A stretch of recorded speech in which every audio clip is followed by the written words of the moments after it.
ஓம் சரவணபவ.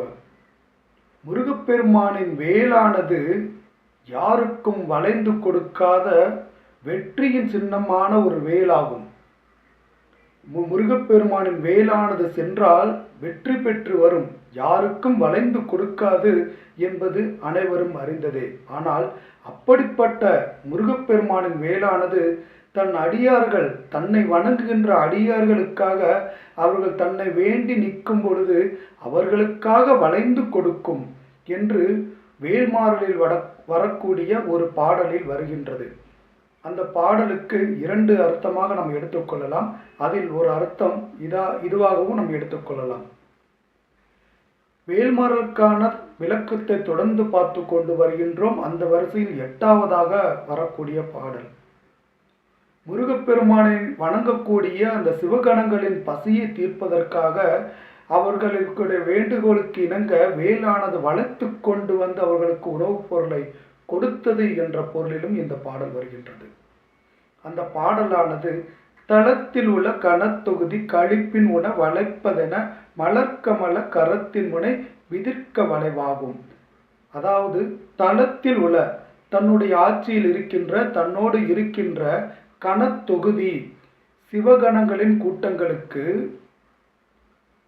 களிப்பின் உண, அவைகள் மகிழ்ச்சியாக உண்ண வேண்டும் என்று வேண்டி அவர்கள் கேட்கும் பொழுது அதை கொடுப்பதைப் போல, அவர்களை அழைப்பது போல, களிப்பின் உண வளைப்பதென அவர்களை அழைப்பது போல முருகப்பெருமான் என்ன செய்கின்றாராம், மலர்க்கமல கரத்தின் முனை, முருகப்பெருமானின் அந்த மலர் போன்ற அந்த கைகளுடைய அந்த நுனைகளை மலர்க்கமல கரத்தின் முனை விதிர்க்க, அதை அப்படியே அசைக்கிறாராம்.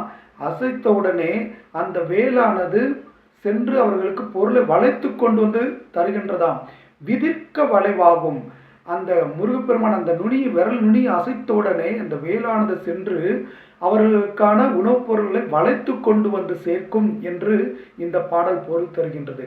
இதை மற்றொரு பொருளாக எப்படி எடுத்துக்கொள்ளலாம் என்றால், யாருக்காகவும் எதற்காகவும் வளைந்து கொடுக்காத வேலானது முருகப்பெருமானின் அடியார்கள் தங்கள் வறுமையை போக்க வேண்டி, தங்கள் பசிப்பிணியை போக்க வேண்டி அவரை வேண்டி வணங்கி இருக்கும் பொழுது அவர்களுக்காக வளைந்து கொடுத்து அவர்களுக்கு ஆறுதலாக அவர்களுக்கு வேண்டியதை கொண்டு வந்து சேர்க்கும், முருகப்பெருமானினுடைய அடியார்களுக்கு சேர்க்கும் என்ற ஒரு அற்புத விளக்கத்தையும் இது தருகின்றது. எப்பொழுதுமே அந்த வேல்மாறல் பாடலை படித்தால் அதனுடன் வரக்கூடிய திருத்தணில் உதித்தருளும் படித்தால்தான் அதனுடைய பொருள் முழுமையாக நமக்கு புரிய வரும்.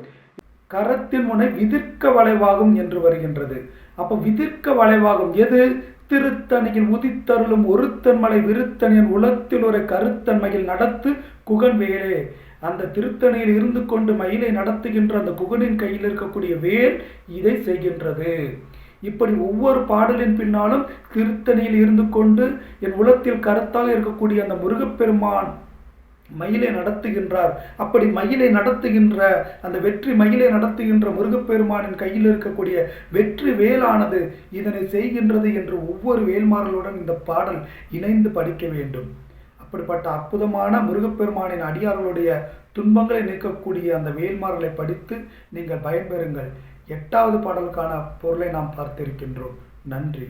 அனைவருக்கும் முருகப்பெருமானின் அருள் கிடைக்க வேண்டும் என்று பிரார்த்தித்துக் கொள்கின்றேன். நன்றி, வணக்கம்.